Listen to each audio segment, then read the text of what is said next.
¿Qué tal? Muy buenas, soy Raúl Flores, alumno de Ingeniería en Software en noveno B de la Universidad Politécnica de Durango. Para este video voy a realizar la explicación del, del proceso de realización para hacer un data warehouse de una base de datos que se nos dio como fuente y así poder vaya, minar los datos que hay dentro de ella y poder mostrarlos en otra base de datos donde se puedan mostrar para mayor visibilidad, ya sea para un humano o para mayor entendimiento. Y bueno, para la realización de este ejercicio se dieron algunos recursos que se otorgaron en el curso de Moodle. En este caso es el Kerel, que vendría siendo el Spoon o el Pentaho, que viene siendo la herramienta con la que vamos a clonar, por así decirlo, y minar los datos de la base de datos. Se nos dio algún archivo que es para darnos cuenta que es una normalización y desnormalización para poder hacer ahorita un proceso que voy a explicar. El driver de MySQL que es necesario para poder trabajar bajo SQL en Pentaho, los guía o pasos que se nos dio para poder realizar el proyecto y pues vamos a comenzar con la explicación. Pues bueno, como primera instancia lo que hay que hacer es crear una base de datos, la cual puede ser nombrada de cualquier forma. Al fin y al cabo lo que importa son los datos, lo que hay dentro. En este caso yo la nombré igual que el recurso que se nos está otorgando. Aquí pues sí, si podemos ver que existen bastantes campos y tablas de los cuales vamos ahorita a sacar la información para poder mostrarlas en la otra base de datos. Entonces, como ya digo, para poder mostrarlo en otra base de datos, obviamente hay que crear otra. En este caso yo la nombré igual, pero agregándole la W como haciendo referencia al data warehouse que vamos a hacer. En este caso yo ya tengo datos aquí ya mostrándose porque ya hice la transformación y pues es lo que vamos a explicar ahorita también. Entonces, como primer paso también como segundo paso, por así decirlo, para continuar con el proceso, hay que realizar una consulta que nos dé para nosotros, así decirlo, sacar todos los datos que se encuentran en todos en estas tablas y por así decirlo, este, por así decirlo, llegarlo a un entendimiento más básico o más entendible para una persona o simplemente para estar correctamente a la vista.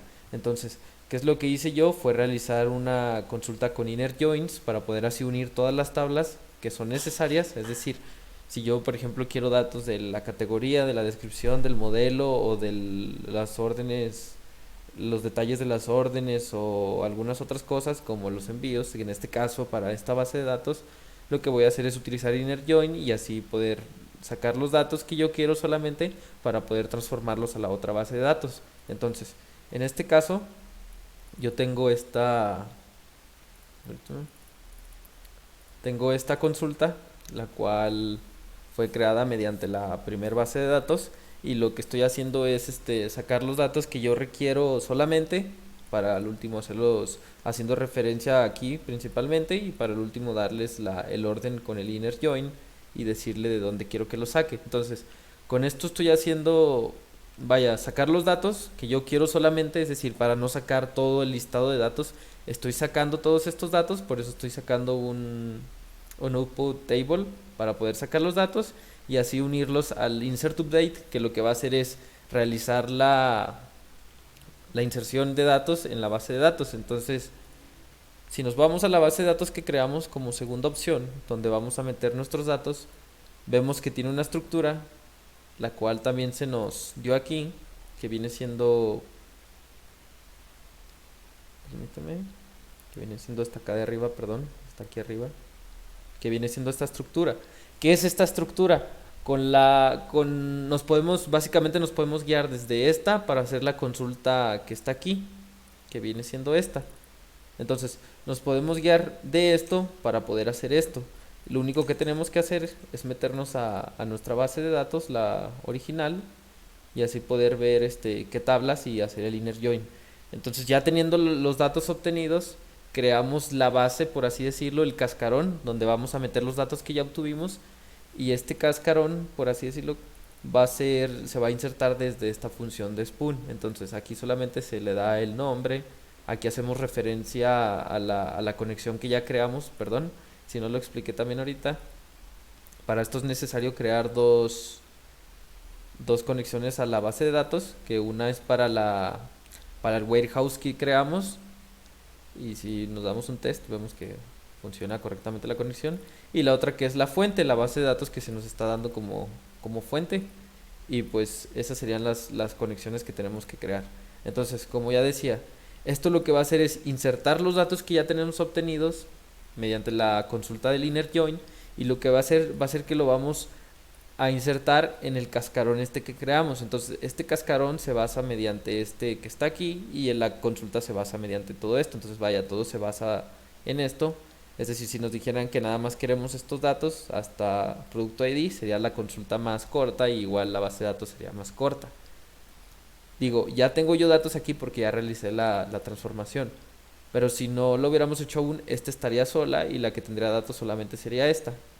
Y bueno, como ya digo, ya tenemos los datos obtenidos en el proceso, ahora hay que insertarlos en el cascarón que ya creamos. Esto va a ser para los valores principales que se van a agregar, y estos son los valores que ya se van a insertar durante todo el proceso. Esto como para darle un, así decirlo, una comparación de que los datos se encajen correctamente en las tablas. Y pues bueno, eso sería el proceso que se realiza. Entonces, como última instancia, lo único que hay que hacer es correr la transformación y esperar a que lo haga. Y si nos vamos a la base de datos, aquí ya estarían los datos que solamente estamos pidiendo y que queremos mostrar. De hecho, en algunos campos como la cantidad y todo eso, realizamos algunas operaciones, como por ejemplo multiplicar el precio por los detalles de la orden, y así hacer un descuento para poder hacer o sea, para los detalles de la orden con el descuento. Es decir, por ejemplo, tú compras un producto, y a la hora ya de realizar toda la orden obviamente te va a dar un descuento, y pues si quieres mostrar un dato ya con descuento, pues lo único que tienes que hacer es incluirlo aquí. Y pues sí, aquí ya se muestran los datos correctamente. Aquí ya igual se hace referencia a cómo quieres tú que se llame. Por ejemplo, este producto, el nombre del producto se va a llamar product name, y así. Y pues eso sería la transformación de una base de datos ya normalizada, por así decirlo. Y este sería el resultado de los datos que una persona ya común podría identificarlo, a como si yo entro aquí y tengo que estar viendo, por ejemplo, la dirección, y luego irme a buscar la relación con el otro, y volver a regresarme a la otra tabla, o haciendo desde aquí para poder ver qué es esto. Entonces, para esto es, vaya, la minería de datos. Y pues, gracias por la atención.